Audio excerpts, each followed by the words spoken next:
La princesse Anne était énervée à l'idée que Camilla, duchesse de Cornouailles, devienne reine, a-t-on affirmé l'année dernière. Aujourd'hui, Camilla a organisé une réception pour célébrer le succès de l'équipe équestre britannique aux Jeux Olympiques de Tokyo l'année dernière. Ils ont réussi à empocher 5 médailles au cours des Jeux, 2 d'or, 1 d'argent et 2 de bronze. Cela vient après une déclaration sans précédent de la reine ce week-end qui a déclaré qu'elle voulait que Camilla soit connue sous le nom de reine consort lorsque le prince Charles deviendrait roi. Dans un message marquant le 70e anniversaire de son règne, la reine a déclaré que c'était son souhait sincère que Camilla ait le titre.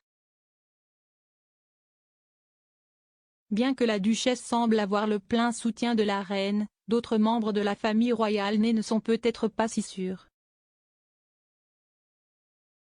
L'année dernière, un initié du palais a affirmé dans une interview avec New Idea qu'Anne ne verrait jamais Camilla comme reine et que cette pensée l'avait énervé. Ils ont ajouté qu'Anne détient beaucoup de pouvoir et que d'autres membres de la famille royale pourraient la soutenir. Ils ont affirmé, les rumeurs selon lesquelles Charles pourrait revenir sur sa promesse que Camilla ne serait pas reine ont énervé Anne sans fin, et elle en a dit autant à Charles et Camilla. Anne a clairement fait comprendre que Camilla ne serait jamais une vraie reine aux yeux des sujets britanniques. Anne exerce beaucoup de pouvoir et a beaucoup de respect dans cette famille, vous constaterez donc que les Wessex, et peut-être même les Cambridge, la soutiendront là-dessus. Charles et Camilla feront face à beaucoup de refoulements. Penny Junor, une experte royale, s'adressant également à la publication, a déclaré qu'elle pensait que Charles voudrait que Camilla soit connue sous le nom de reine consort, ce qui sera probablement réalisé selon les souhaits du monarque. Elle a ajouté, dans le passé, Camilla avait toujours plutôt peur d'Anne, elle peut être très hautaine, mais je pense qu'elle s'est un peu adoucie avec l'âge, et la relation est beaucoup plus chaleureuse qu'elle ne l'était. Anne et Camilla ont rarement chanté à partir de la même feuille de cantique. Les tensions remontent aux années 70, quand Anne est sortie avec le désormais ex-mari de Camilla, Andrew Parker Bowles, alors que Camilla était en couple avec Charles.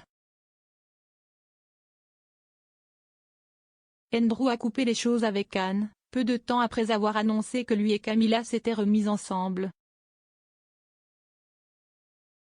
Le couple s'est marié en 1973 et a divorcé en 1995, juste un an avant le divorce de Charles et Diana, princesse de Galles. Anne aurait été dévastée par sa séparation avec Andrew. Elle a ensuite épousé le capitaine Mark Phillips en 1973, le couple a divorcé en 1992. Le couple a eu 2 enfants, Peter Phillips et Zara Tyndall. Anne a épousé Sir Timothy Lawrence en 1992, la même année de son divorce avec Mark, et les deux restent ensemble à ce jour. Néanmoins, Anne sera probablement ravie de voir Camilla soutenir l'équipe équestre britannique aujourd'hui. La princesse royale a une longue histoire avec les chevaux, ayant été championne de concours complet dans les années 70. Elle a concouru à plusieurs reprises, remportant une médaille d'or en 1971 et 2 médailles d'argent en 1975 au championnat d'Europe de concours complet, devenant en 1976 le premier membre de la famille royale à participer aux Jeux Olympiques. Sa fille Zara, qui a épousé l'ancien international anglais Mike Tyndall, a suivi les traces équestres de sa mère et a participé à ce sport. Apparaissant devant un public local aux Jeux Olympiques de Londres en 2012, elle a remporté l'argent. Elle continue à travailler dans l'équitation, travaillant actuellement comme directrice à l'hippodrome de Cheltenham.